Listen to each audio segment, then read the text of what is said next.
The 2008 ad wars are heating up with what is officially the first response ad of the general election. Last night we told you about the new RNC ad that attacked Senator Obama on the issue of energy. Because the Republicans have, been so good for the country on energy these last 8 years. You filled up at the pump lately? Do you miss your firstborn? Well, tonight Senator Obama is counterpunching with an ad of his own. It's airing in the same 4 battleground states as the GOP's ad. On gas prices, John McCain's part of the problem. McCain and Bush support a drilling plan that won't produce a drop of oil for 7 years. McCain will give more tax breaks to big oil. He's voted with Bush 95% of the time. Barack Obama will make energy independence an urgent priority. Raise mileage standards. Fast-track technology for alternative fuels. $1,000 tax cut to help families as we break the grip of foreign oil. A real plan and new energy. I'm Barack Obama, and I approve this message. But by the time that ad began airing this morning, there was already another ad, probably deserving of an Obama campaign response. The new attack ad highlights Senator McCain's Vietnam service record. But remember, he never wants to talk about that. Isn't it funny how often it comes up then in the ads created by his own campaign? The new ad also borrows from the Clinton campaign's unsuccessful strategy of framing Obama as nothing more than a candidate who offers the dreaded hope. John McCain doesn't always tell us what we hope to hear. Beautiful words cannot make our lives better, but a man who has always put his country and her people before self, before politics, can. Don't hope for a better life. Vote for one. McCain. I'm John McCain, and I approve this message. Let's bring in NBC's political director, Chuck Todd. Hi, Chuck. Rachel, hello.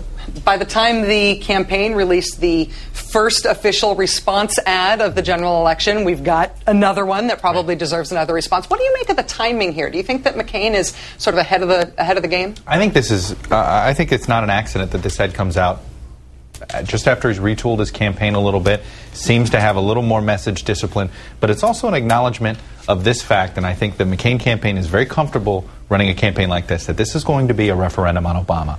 And this ad, very much a biographical ad, but yet also tries to create the contrast with Obama. Talks about this idea that, people talked about hope and change and flower children, and you see the 60s era photos.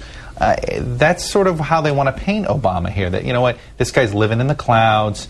This is, he's not very practical. The idea may sound good, but when you get down to brass tacks, John McCain's your guy. And I think that they know the only way of winning this thing is making this about an Obama referendum. Do you think that Obama, because of the financing issue, is at somewhat of a disadvantage? Because proportionally speaking, more of his ads are probably going to come out as official Obama campaign ads. On the Republican side, there's going to be much more of a mix, and a smaller proportion will be from the campaign. It's a very smart point. Obama, while there's more independent money on the Democratic side right now, if you count the move on money, McCain is going to rely more on 527 and independent expenditure ads. I mean, the RNC ad is technically an independent expenditure ad. So, in particularly right now. And there's one other point on the funding front. Obama made this decision to get out of the federal system.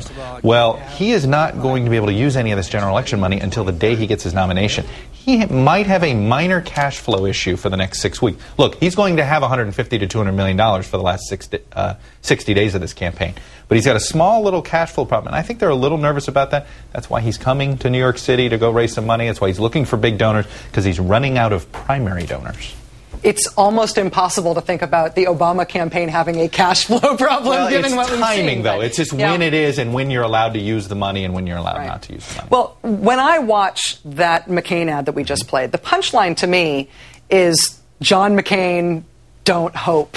I mean, I know that's not what they wanted to have isolated there, but, I'm hearing echoes of what we heard from Senator Clinton, which, of course, did not work, which is hope is a bad thing in a politician. Hope is a bad thing in a candidate. Well, look, the McCain people, I think, I've studied what Clinton did very carefully and see what didn't work and did work. And I think they have come to the conclusion on some of these things, including hitting him on the words and the speeches. Hey, he may sound good, he may be a good politician, but come on, there's got to be a practicality that comes with this. And I think that they believe Clinton just never sold herself as a good enough alternative. And McCain, they think they can sell him as America's safety net, the comfortable shoe.